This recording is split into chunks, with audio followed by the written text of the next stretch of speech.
Cinema நேயர்களுக்கு அன்பு வணக்கம். வெல்கம் டு எம்டி திரை. மக்கள் செல்வன் விஜய் சேதுபதி நடிப்புல உருவாகி நேற்று திரையரங்கில் வெளிவந்த திரைப்படம் தான் ஏஸ். இப்படத்தை ஆறுமுககுமார் இயக்கி தயாரித்திருந்தார். இப்படத்துல ருக்மிணி வசந்த் கதாநாயகியாக நடித்துள்ளார். கன்னடத்தில் வெளிவந்த சப்டா சகரடச்சி எல்லோ என்ற படத்தின் மூலமா ரசிகர்களின் மனதை கவர்ந்த நடிகை ருக்மிணி ஏஸ் திரைப்படத்தின் மூலம் தமிழ் சினிமாவில் அறிமுகமாகி உள்ளார்.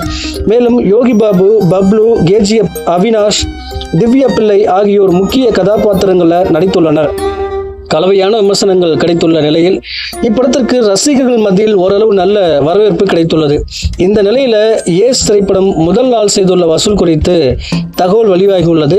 அதன்படி விஜய் சேதுபதியின் ஏஸ் படம் உலக அளவில் முதல் நாள் மட்டுமே 1.8 கோடி வசூல் செய்துள்ளது.